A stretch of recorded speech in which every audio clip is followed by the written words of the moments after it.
Hello guys, good morning sa ating mga followers. Shout out sa ating mga kasama nating mga tagapagsalita sa ating kahanginan. Mayroon tayong kunting pagsalusaluhan sa mga kwentong kotsero. Ang sabi raw ay magkudita, lansar magkudita si dating President Arroyo, ang sabi. Pero ay hindi matuloy. Para lang daw makaupo si Sara Duterte, no? Para sa ating bayan, si Sara Duterte ay isang president sa ating bayan. Ngayon ay isa na ang sabi ay nakatuon lagi sa yung impeachment proceeding kasi takot sila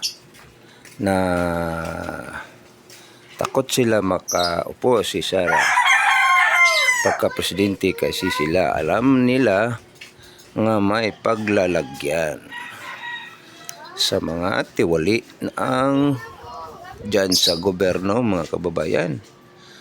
Ay totoo naman yan, mga kababayan, na sila ay isang protector sa ating bayan.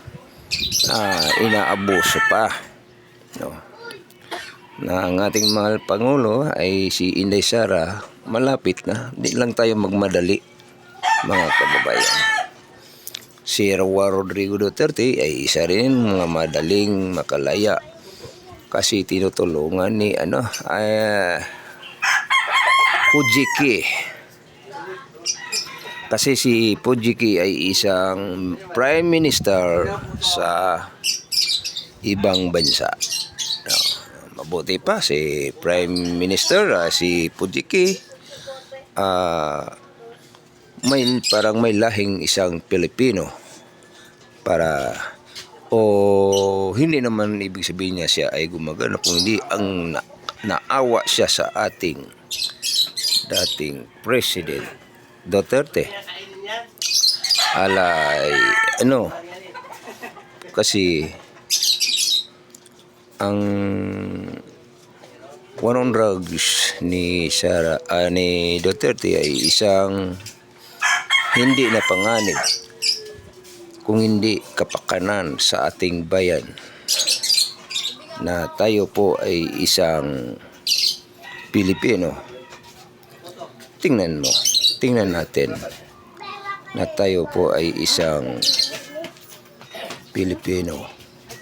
Kasi ang humahawak sa atin ngayon or namamahala sa ating pamahalaan ng ating bansa ay isa rin ang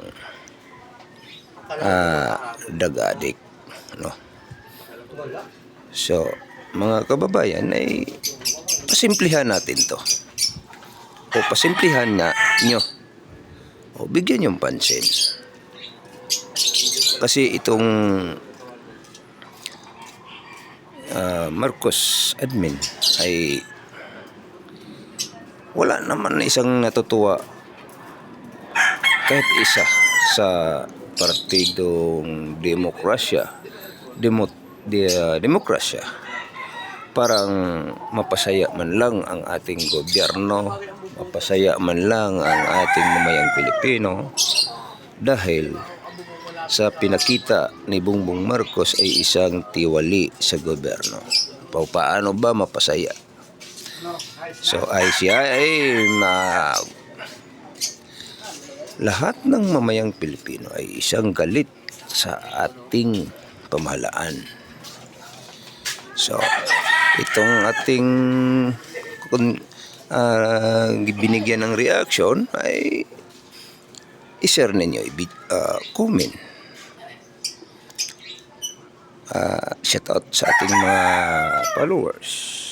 Shout out sa ating mga supporters sa ating YouTube.